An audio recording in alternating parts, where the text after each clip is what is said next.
Good morning students, అందరు బాగున్నారా? రెగ్యులర్గా మన యూట్యూబ్ ఛానల్ ఫాలో అవుతుండండి. అలాగే వాట్సాప్ ఛానల్ కూడా ఫాలో అవుతుండండి. వాట్సాప్ ఛానల్లో పోస్ట్ చేసిన క్వశ్చన్కి ఎక్స్ప్లెనేషన్ మనకు యూట్యూబ్లో ఇవ్వడం జరుగుతుంది, మీ అందరికీ తెలిసిందే. మనం నిన్న వాట్సాప్ ఛానల్లో పోస్ట్ చేసిన 2 క్వశ్చన్లు కూడా ఫిజిక్స్లోని కాంతి అనే చాప్టర్కి సంబంధించినవి. అందులో మనం మొట్టమొదటి క్వశ్చన్ గురించి డిస్కస్ చేద్దాం. అక్కడ క్వశ్చన్ ఏమి ఇచ్చారో ఒకసారి అందరూ చూడండి. పరావర్తనంలో పరావర్తన కోణము ఎందుకు సమానంగా ఉండాలో వివరించినది ఎవరు అని చెప్పేసి క్వశ్చన్ ఇచ్చారండి. మనం ఇంగ్లీష్లో చూస్తే ఏముందంటే the angle of incidence in reflection explains why the angle of reflection must be equal the statement was given by. ఈ క్వశ్చన్కి ఆన్సర్ మనకి తెలియాలంటే ఫస్ట్ మన కాన్సెప్ట్ని నేర్చుకోవాలి. ఈ కాన్సెప్ట్ అంతా దేని మీద డిపెండ్ అయిందంటే కాంతికి చాలా ధర్మాలు ఉంటాయండి. లైట్కి సెవరల్ ప్రాపర్టీస్ ఉంటాయి. అందులో మొట్టమొదటి ప్రాపర్టీ ఏంటంటే రిఫ్లెక్షన్ ఆఫ్ లైట్. దాన్ని మన తెలుగులో కాంతి పరావర్తనం అంటారండి. అంటే కాంతి ఏదైనా ఒక వస్తువు యొక్క తలంపై పతనం చెంది మరలా వెనక్కి తిరిగి రావడాన్ని కాంతి పరావర్తనం అంటారండి. అంటే మనం దీన్ని డయాగ్రామ్ పాయింట్ ఆఫ్ వ్యూలో చెప్తే మీకు బాగా అర్థమవుతుంది. ఒకసారి చూడండి. ఇదేంటంటే అండి, ఒక వస్తువు యొక్క తలం అంటే this is the surface of the body. మరి ఒక వస్తువు యొక్క తలంపై కాంతి పతనం చెందిందండి. కాంతి ఏమైందండి?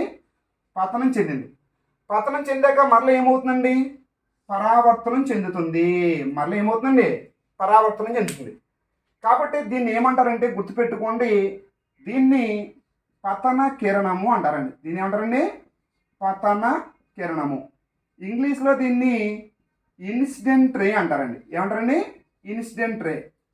దీన్ని ఏమంటారంటే గుర్తుపెట్టుకోండి, పరావర్తన కిరణం. దీన్ని ఏమంటారండి? పరావర్తన కిరణం. దీన్ని ఏమంటారండి? పరావర్తన కిరణం. ఇంగ్లీష్లో దీన్ని రిఫ్లెక్టెడ్ రే అంటారండి. ఇంగ్లీష్లో ఏమంటారండి? రిఫ్లెక్టెడ్ రే. ఇది పతన కిరణము, ఇది పరావర్తన కిరణం. This is incident ray, this is reflected రే. వీటి మధ్య పెర్పెండిక్యులర్గా ఒక లైన్ డ్రా చేశారనుకోండి, ఆ లైన్ ఏమంటారంటే గుర్తుపెట్టుకోండి, నార్మల్ రే అంటారండి. ఆ లైన్ ఏమంటారండి? నార్మల్ రే. దాన్ని మనం తెలుగులో ఏమంటారంటే అండి లంబము అంటారు. దాని తెలుగులో ఏమంటారండి? లంబము అంటారు. ఈ పతన కిరణానికి ఈ లంబానికి మధ్య ఉన్న కోణాన్ని ఏమంటారంటే అండి పతన కోణము అంటారండి. ఏమంటారండి? పతన కోణం. అంటే ఈ ఇన్సిడెంట్ రేకి నార్మల్ రేకి మధ్యలో ఉండే యాంగిల్ ఏమంటారండి? ఇన్సిడెంట్ యాంగిల్ అంటారు. అందువల్ల దీన్ని యాంగిల్ ఐతో సూచిస్తారండి, యాంగిల్ ఐతో. అలాగే ఈ లంబానికి ఈ పరావర్తన కిరణానికి మధ్య ఉన్న కోణాన్ని ఏమంటారంటే అండి పరావర్తన కోణం అంటారండి. పరావర్తన కోణాన్ని ఇంగ్లీష్లో ఏమంటారంటే అండి గుర్తుపెట్టుకోండి, రిఫ్లెక్టెడ్ యాంగిల్. అందువల్ల యాంగిల్ ఆర్. అంటే ఇన్సిడెంట్ యాంగిల్, రిఫ్లెక్టెడ్ యాంగిల్. తెలుగులో చెప్పాలంటే పతన కోణము, పరావర్తన కోణం. అయితే పరావర్తనానికి సంబంధించి 2 నియమాలు ఉంటాయి. వాటిని ఏమంటారంటే లాస్ ఆఫ్ రిఫ్లెక్షన్ అంటారండి. లాస్ ఆఫ్ రిఫ్లెక్షన్ అంటే పరావర్తన నియమాలు అంటారు. ఆ పరావర్తన నియమాల్లో మొట్టమొదటి నియమం ఏంటంటే గుర్తుపెట్టుకోండి, పతన కిరణము అంటే ఇన్సిడెంట్ రే, పరావర్తన కిరణము అంటే రిఫ్లెక్టెడ్ రే, వాటి మధ్య గీసిన లంబము అంటే నార్మల్ రే. ఇవన్నీ కూడా ఒకే తలంలో ఉంటాయి. పతన కిరణము, పరావర్తన కిరణము, వాటి మధ్య గీసిన లంబము అన్నీ ఒకే తలంలో ఉంటాయి. Incident ray, reflector ray and normal ray are all lie on the same plane. That is the first law of reflection. అంటే అది మొట్టమొదటి పరావర్తన నియమం. ఇది ఎగ్జామినేషన్ పాయింట్ ఆఫ్ వ్యూ అంత అలా ఏమీ ఉపయోగపడదు. ఇప్పుడు వరకు జరిగిన ఏ ఎగ్జామ్లోనూ కూడా ఇవ్వలేదు.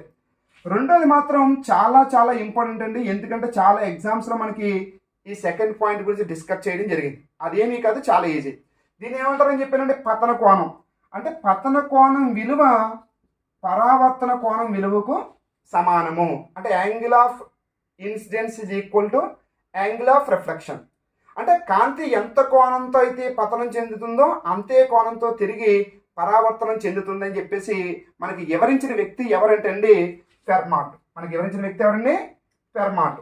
అందుకే మనకి ఈ క్వశ్చన్కి ఆన్సర్ ఏంటంటే ఫెర్మాట్ అవుద్ది. అంటే పతన కోణము విలువ పరావర్తన కోణానికి సమానంగా ఉంటుందని వివరించిన వ్యక్తి ఎవరండి? ఫెర్మాట్. అంటే the angle of incidence is equal to the angle of reflection. The statement was given by Fermat. అలాగే ఫెర్మాట్ ఏం చెప్పాడంటే కాంతి ఎల్లప్పుడూ కూడా తక్కువ సమయాన్ని పట్టే మార్గాన్ని మాత్రమే ఎన్నుకుంటుంది. Light also select least time path అని చెప్పేసి ఇవ్వడం జరిగిందండి. అంటే మనం ఎక్కడికైనా వెళ్ళేటప్పుడు తక్కువ సమయం పట్టే మార్గాన్ని మనం ఎలా అయితే ఎంచుకుంటామో కాంతి కూడా తక్కువ సమయం పట్టే మార్గాన్ని మాత్రమే ఎంచుకుంటుందని చెప్పేసి ఎవరైనా ఇచ్చిన వ్యక్తి ఎవరండి? ఫెర్మాట్. దాన్ని ఇంగ్లీష్లో చెప్పాలంటే light also select least time path the statement was given by Fermat. ఇదే క్వశ్చన్ మనకి లాస్ట్ టైం మనకి ఏపీ సబ్ ఇన్స్పెక్టర్ మెయిన్స్ ఎగ్జామ్లో అడగడం జరిగిందండి. కాంతి తక్కువ సమయం పట్టే మార్గాన్ని మాత్రమే ఎన్నుకుంటుంది అని తెలియజేసే సూత్రం ఏదైనా ఇచ్చారండి ఎగ్జామ్లో. దాని పేరు ఏంటంటే ఫెర్మాట్ సూత్రం. ఇంగ్లీష్ చెప్పాలంటే ఫెర్మాట్ ప్రిన్సిపల్ అన్నమాట. కాబట్టి గుర్తుపెట్టుకోండి, పతన కోణం విలువ పరావర్తన కోణానికి సమానంగా ఉంటుందని మనకి ఎవరిచ్చినటువంటి వ్యక్తి ఎవరంటే అండి ఫెర్మాట్. అంటే angle of incident is equal to angle of reflection. The statement was given by Fermat. అందుకనే ఫస్ట్ మీరు అందరూ కూడా కాన్సెప్ట్ని నేర్చుకోండి. క్వశ్చన్ ఎలా అడిగినా మనం చేయొచ్చు. ఫర్ ఎగ్జాంపుల్ ఇదే అప్లికేషన్ మెథడ్ అడిగాడు అనుకోండి, కాంతి ఒక వస్తువు యొక్క తలంపై 30 డిగ్రీల కోణంతో పతనం చెందితే ఎంత కోణంతో పరావర్తనం చెందుతుందని చెప్పేసి మిమ్మల్ని క్వశ్చన్ అడిగారు అనుకోండి, 30 డిగ్రీల కోణంతో పతనం చెందిందని ఇచ్చాడు కాబట్టి ఎంత కోణంతో పరావర్తనం చెందుతుందంటే 30 డిగ్రీల కోణంతో పరావర్తనం చెందుతుంది. ఎందుకంటే రెండవ పరావర్తనం ఏమేం చెప్తుందండి? పతన కోణం విలువ పరావర్తన కోణం విలువకు సమానమని చెప్తుంది. కాబట్టి అందుకని కాన్సెప్ట్ మీరు బాగా నేర్చుకోండి. అలాగే నిన్న మన వాట్సాప్ ఛానల్లో పోస్ట్ చేసినటువంటి మరొక క్వశ్చన్ ఏంటంటే, దర్పణాలు కాంతి ఏ ధర్మం ఆధారంగా ప్రతిబింబాలను ఏర్పరుస్తాయని అడిగాడు. అంటే దర్పణాల కాంతి యొక్క ఏ ధర్మం ఆధారంగా పనిచేస్తాయని అడిగాడు. Mirrors forms images based on which property of light అని చెప్పేసి మనల్ని క్వశ్చన్ అడగడం జరిగింది. గుర్తుపెట్టుకోండి, ఇప్పుడు చెప్పే ఎక్స్ప్లెనేషన్ చాలా ఇంపార్టెంట్. దర్పణాలు వేరు, కటకాలు వేరు. అంటే మిర్రర్స్ వేరు, లెన్స్ వేరు. వాటి గురించి ఒకసారి మనం డిస్కస్ చేద్దాం. ఫర్ ఎగ్జాంపుల్ మీకు ఇంతకుముందు నేను వీడియోలో కూడా డిస్కస్ చేశాను.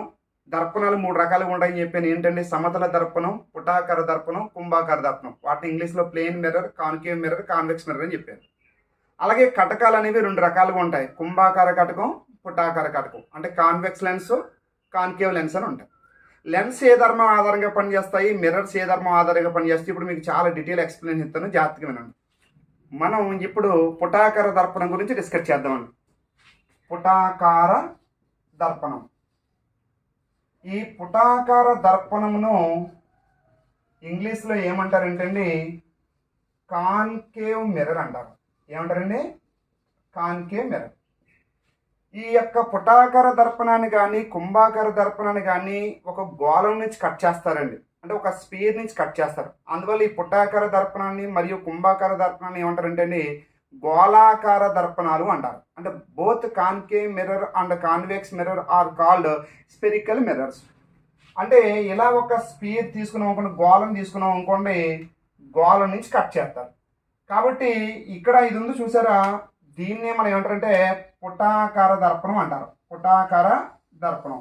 ఈ పుటాకార దర్పణంలో అవుటర్ సర్ఫేస్ మీద సిల్వర్ బ్రోమైడ్తో పూత పోసుంటుందండి. దేంతో పూత పోసుంటుందండి? సిల్వర్ బ్రోమైడ్ అనే ఒక కెమికల్ కాంపౌండ్తో ఏంటంటే పెయింటింగ్ చేసి ఉంటుంది అనమాట. ఇది యాక్చువల్గా మిర్రర్. మరి ఈ స్పీర్కి ఒక సెంటర్ ఉంటుంది కానీ ఆ సెంటర్ ఇదని అనుకోండి. ఇప్పుడు కనుక మనం చూసినట్లయితే దీన్నే మనం ఏమంటారంటే పుటాకార దర్పణం అంటారు. మరి ఈ పుటాకార దర్పణం యొక్క జ్యామితీయ కేంద్రాన్ని, ఈ పుటాకార దర్పణం యొక్క జ్యామితీయ కేంద్రాన్ని అంటే ఈ పాయింట్ని ఏమంటారంటే అండి ధ్రువము అంటారు. The geometric center of the concave mirror is called as pole. That's why pole represent with P. అంటే ఈ పాయింట్ ఏంతో సూచిస్తారంటే P. P అంటే ఏమన్నారు? పోల్. పోల్ అంటే తెలుగులో ఏంటంటే ధ్రువము అని అర్థం. ఏమని అర్థం అండి? ధ్రువం. ఇది కూడా ఎగ్జామ్లో క్వశ్చన్ ఇస్తారు మీకు. పుటాకార దర్పణం యొక్క జ్యామితీయ కేంద్రాన్ని ఏమంటారు అంటారు? పోల్ అంటారు. ఇది స్పీడ్ నుంచి కట్ చేయం కాబట్టి ఇది ఏమవుద్దండి? సెంటర్ అవుద్ది. ఏమవుతుంది? సెంటర్ ఆఫ్ ది కర్వేచర్ అంటారు. అంటే సెంటర్ ఆఫ్ ది కర్వేచర్ అంటే తెలుగులో ఏమంటారంటే వక్రతా కేంద్రం అంటారు. ఏమంటారండి? వక్రతా కేంద్రం. ఇప్పుడు ఈ వక్రతా కేంద్రం మరియు ధ్రువం ద్వారా ప్రయాణించేటువంటి ఈ సరళరేఖను ఏమంటారంటే అండి ప్రధాన అక్షం అంటారండి. దీన్ని ఏమంటారండి? ప్రధాన అక్షం. ఇంగ్లీష్లో దీన్ని ప్రిన్సిపల్ యాక్సిస్ అంటారు. The line passing through the center of the concave mirror and pole of the concave mirror is called as principal axis. Principal axis అంటారు అన్నమాట. ఇప్పుడు మనకి ఏమవుతాయి ఏంటంటే దర్పణాలు మీకు గుర్తుపెట్టుకోండి కాంతి పరావర్తన ధర్మం ఆధారంగా పనిచేస్తాయి. Mirrors mainly based upon reflection of light. For example ఇలా చూడండి, ఈ దర్పణం మీద కాంతి కిరణాలు ఏమైనాయండి, పతనం చెందే. ఇంకోండి ఈ బ్లూ కలర్లో నేను డ్రా చేసినటువంటి లైన్స్ ఏంటంటే లైట్ రేస్. ఈ లైట్ రేస్ అన్నీ కూడా ఎక్కడ ఇన్సిడెంట్ అయినాయండి, మిర్రర్ మీద ఇన్సిడెంట్ అయినాయి. మరి ఇన్సిడెంట్ అయిన తర్వాత మళ్ళీ ఏమవుతాయి, మీకు ఇంతకుముందు చెప్పాను, రిఫ్లెక్ట్ అవుతాయి.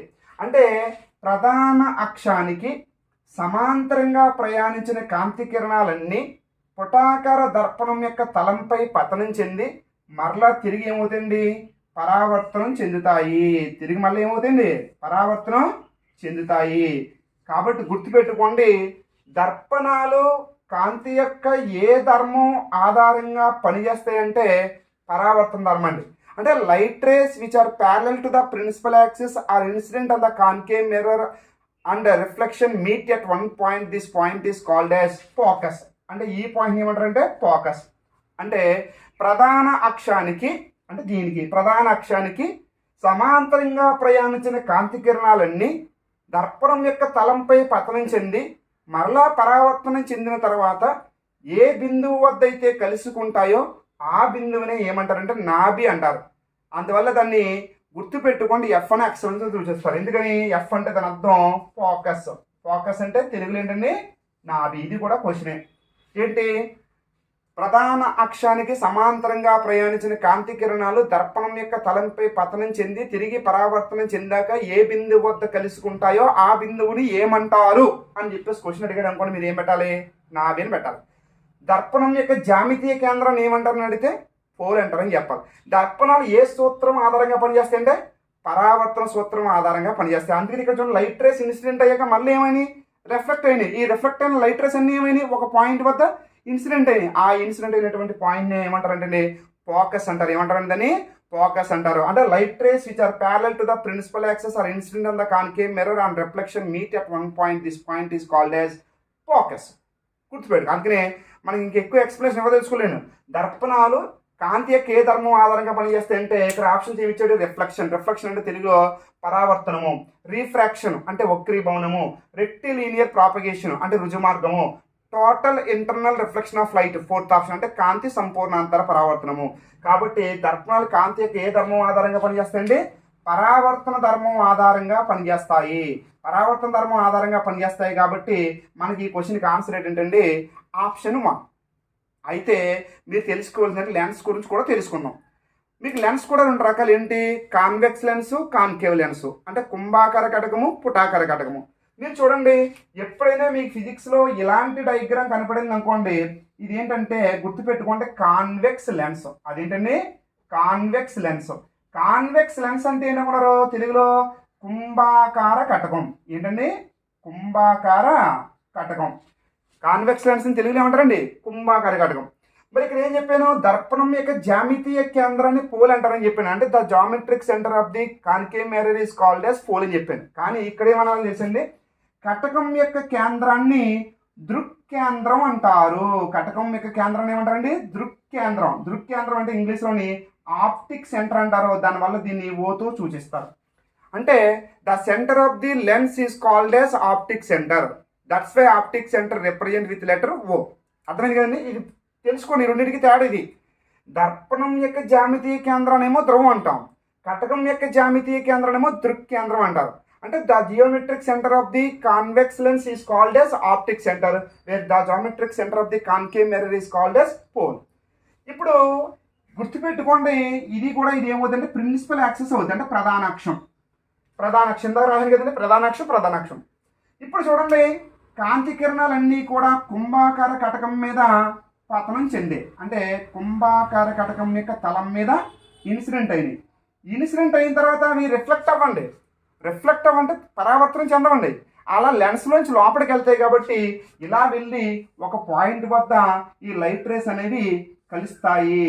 గుర్తుపెట్టుకోండి, ఇక్కడ కాంతి పరావర్తనం జరగదు, కటకాల్లో కాంతి పరావర్తనం జరగదు, వక్రీభవనం జరిగింది.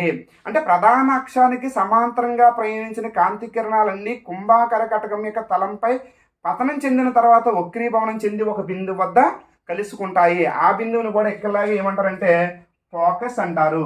కానీ దర్పణాల్లోనేమో కాంతి కిరణాలు ఏమో రిఫ్లెక్ట్ అవుతాయి, కానీ లెన్స్లోనేమో లైట్ రేస్ అనేవి ఏమవుతాయి అంటే రీఫ్రాక్ట్ అవుతాయి. అంటే రీఫ్రాక్ట్ అవ్వడం అంటే గుర్తుపెట్టుకోండి రీఫ్రాక్షన్ అనమాట. అంటే lens mainly based upon refraction of light where mirrors based upon reflection of light. అంటే దర్పణాలు కాంతి యొక్క పరావర్తన ధర్మం ఆధారంగా పనిచేస్తాయి, కటకాలు గుర్తుపెట్టుకున్న కాంతి యొక్క వక్రీభవనం ఆధారంగా పనిచేస్తాయి. దర్పణం యొక్క కేంద్రాన్నేమో ధ్రువం అంటారు, కటకం యొక్క కేంద్రాన్నేమో దృక్కేంద్రం అంటారు. గుర్తుపెట్టుకోవాల్సిన ఇంకొక ముఖ్యమైన పాయింట్ ఏంటంటే దర్పణాలకు మాత్రమే ఒకవైపు పెయింట్ వేసి ఉంటుంది, అది కూడా సిల్వర్ బ్రోమైడ్తో పెయింట్ వేసి ఉంటుంది. కటకాలకి ఎటువంటి పెయింట్ వేసి ఉండదు. కాబట్టి కటకాలకి దర్పణాలకి సంబంధించి డేటాని కన్ఫ్యూజ్ లేకుండా గుర్తుపెట్టుకోండి. ఇటీవల కాలంలో దర్పణాల మీద క్వశ్చన్స్ ఆర్ఆర్బి గ్రూప్ డి కానీ ఎన్టీపీసీ కానీ కానిస్టేబుల్ ఎగ్జామ్స్లో కానీ చాలా క్వశ్చన్స్ రావడం జరిగింది. ముఖ్యంగా రైల్వేలో కాన్కేవ్ మిర్రర్ గురించి ఎన్నో క్వశ్చన్స్ ఇచ్చాడు. అది చాలా డిఫికల్ట్ టాపిక్, మీకు నేను ఎక్స్ప్లెయిన్ చేస్తాను సందర్భం వచ్చినప్పుడు క్వశ్చన్కి ఎక్స్ప్లెయిన్ ఇచ్చినప్పుడు. అందుకనే రెగ్యులర్గా మన యూట్యూబ్ ఛానల్ ఫాలో అవ్వండి. మన క్లాసెస్ నచ్చితే కనుక కామెంట్ పెట్టండి. అలాగే మీకు ఇంకా నచ్చితే కనుక షేర్ చేయండి, బెల్ సింబల్ నొక్కండి, మర్చిపోవద్దు. ఎందుకంటే మీరు కూడా నన్ను సపోర్ట్ చేస్తే మీకు ఇంకా మరింత సపోర్ట్గా నేను మరికొన్ని వీడియోస్ చేయడానికి అవకాశం ఉంటుంది. అలాగే ఇంతవరకు సబ్స్క్రైబ్ చేసుకున్నటువంటి విద్యార్థులందరికీ కూడా మా యూట్యూబ్ ఛానల్ తరపున నమస్కారం తెలుపుతున్నాను. అలాగే మీరు కూడా బాగా కష్టపడండి. Thank you.